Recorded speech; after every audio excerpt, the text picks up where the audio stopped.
یہ جو long term unsustainable deficits ہو گئے، جب تک پاکستان اس کو ختم نہیں کرے گا پاکستان اس بھنور سے نکل ہی نہیں سکتا ہے.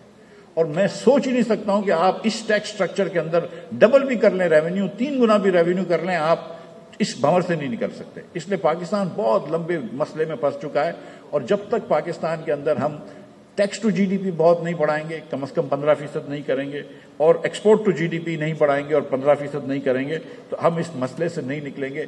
یہ میں آپ کو بتانا چاہتا ہوں کہ یہ جو $25 ارب دنیا کو دینے ہیں ہر سال، اس نے ہم کو یہاں سے جکڑ لیا ہے. مطلب دیر از نو اسکیپنگ دیٹ. اور یہ آپ نے ہر سال جو ہے اب آپ کو ڈیفالٹ سے بچانے کی کوشش ہوگی. جب میں بھی وزیر خزانہ تھا اس بار، تو میری کوشش حالانکہ یہ ہونی چاہیے کہ انفلیشن کم کرو، میری کوشش یہ ہونی چاہیے تھی کہ گروتھ بڑھاؤ، لیکن میری کوشش تو یہ تھی کہ ڈیفالٹ سے روکوا لیں. اور ابھی بھی ہم یہی کشمکش میں ہیں، اور اگلے سال بھی یہ کشمکش میں ہوں گے، اور اگلے 2 سال تک یہ کشمکش میں ہوں گے، اور ایک اور IMF کے پروگرام میں جائیں گے. لیکن مجھے نہیں لگتا کہ ہم اس کشمکش سے نکل سکیں گے unless and until we do radical reforms, including the structure of the budget and including a lot of other things that I will talk about. And the reason is ہم یہاں پہ اس لیے پہنچے ہیں کہ ہم نے 60,000 ارب 55,000 ارب روپے کا خرچہ کیا ہے، اپنے لوگوں کے اوپر سپوزٹلی لگایا ہے، مگر ہم نے کیا we have nothing to show for it. ہمارے پاس آج مہنگائی اس لیے کہ پاکستان میں پروڈکٹیوٹی نہیں بڑھی. ہم یہ ملک کے اندر ہم کوئی ایک چیز نہیں کر سکتے، ہماری گورننس اتنی بری ہے. میں آپ کو ایگزامپل دیتا ہوں. BC صاحب نے بات کی پاپولیشن پلاننگ کی. ہم یہاں پہ جو لوگ بیٹھے ہوئے ہیں ان سب کو 20 سالوں سے پتا ہے کہ پاکستان کی پاپولیشن انسسٹینبلی تیزی سے بڑھ رہی ہے. کم از کم 2-3 سینسس سے پہلے ہم کو ویک اپ کال آئی ہے کہ یار پاپولیشن پلاننگ کرو، بہت زیادہ تیزی سے بڑھ رہی ہے. 30 سالوں کے اندر ہم نے ایک نان آرگینکلی یا حکومت کے انٹرونشن سے 0.1% بھی ہم پاپولیشن نہیں کم کر سکے.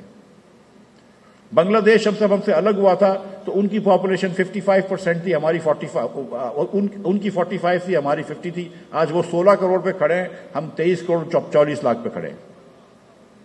One big difference between us and Bangladesh ہے کہ انہوں نے پاپولیشن پلاننگ کری. تو ایک میں آپ کو ایگزامپل دے رہا ہوں کہ پاپولیشن پلاننگ 20-25 سال سے لوگوں کو پتا ہے، حکومت پیسے بھی خرچ کرتی ہے، 0.1% فرق نہیں کر سکی ہے.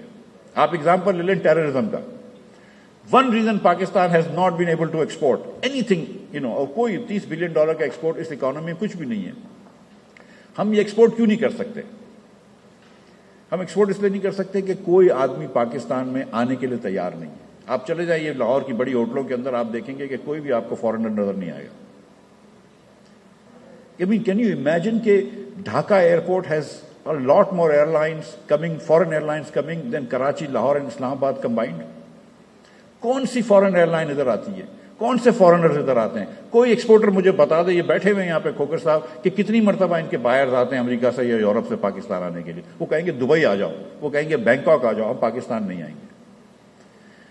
ایک پاکستان میں $1 انویسٹمنٹ نہیں آتا، فورن انویسٹمنٹ جو ایکسپورٹ کے لیے ہو. پاکستان میں کون سا فورن انویسٹمنٹ آتا ہے؟ جس شخص کو پاکستانیوں کو بیچنا ہوتا ہے، یعنی کہ اگر موبائل فون کی سروسز آپ کو پاکستانی کو بیچنا ہے تو آپ جائز کا فون یہاں پہ لگائیں گے، جائز کی سروس یہاں کریں گے. اگر آپ کو گاڑی بیچنی ہے، ٹوئوٹا گاڑی بیچنی ہے، تو آپ ٹوئوٹا کی فیکٹری ادھر کھولیں گے پاکستانیوں کو بیچنے کے لیے. لیکن جو ویتنام میں ایکسپورٹ آتا ہے کہ وہ ویتنام سے بنا کے دنیا میں بیچتے ہیں، وہ ایکسپورٹ نہیں آتا. صرف سیمسنگ کا ایکسپورٹ ویتنام سے موبائل فون کا $68 بلین کا ہے، اور یہ پاکستان اور ویتنام کا 92 میں ایکسپورٹ برابر تھا. آج ان کا 300 بلین کا ایکسپورٹ ہے، ہمارا 30 بلین کا ہے. شیورلی ہمارے جو انٹرپرینورز ہیں اتنے تو کچے نہیں ہیں، اتنے تو ویک نہیں ہیں. یہ گورنمنٹ پالیسیز ہیں. 1 پیسے کا ایکسپورٹ نہیں بڑھا سکے بلکہ کم کیا ہے. 1999 میں ہم 0.18% دنیا کا ایکسپورٹ کرتے تھے. 1999 میں 0.18% دنیا کا ایکسپورٹ کرتے تھے، آج 0.12% کر رہے ہیں. 2008 میں ہم 2002 میں ہم 16% ہماری export to G D P تھی، کہ ہماری جی ڈی پی کا ہم 16% ایکسپورٹ کرتے تھے. آج ہم 8.8% یا 9% کرتے ہیں. ہم نے ایکسپورٹ کم کیا ہے.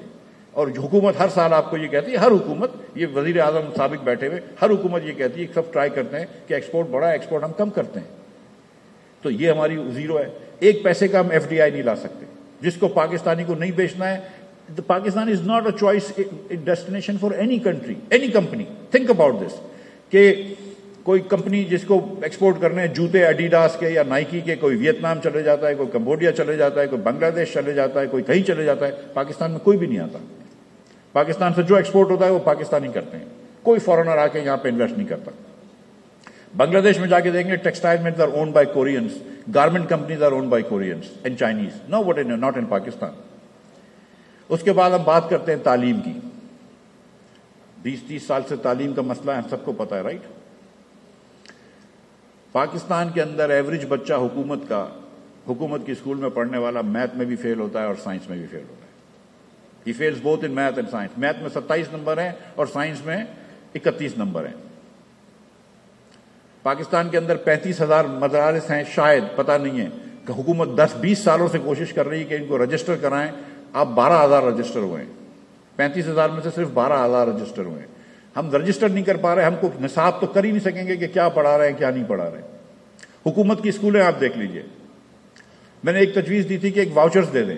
پیرنٹس کو حکومت خرچ کرتی ہے پنجاب میں 31,000 روپیہ یا 32,000 روپیہ سال کا فر اسٹوڈنٹ کے اوپر. کے پی اور سندھ میں وہ 40,000 روپے خرچ کرتے ہیں without any better results, worse results in fact. And Balochistan میں وہ حکومت جو ہے وہ 50-60,000 روپے خرچ کرتی ہے فی بچہ، اگین وداؤٹ بیٹر ریزلٹس.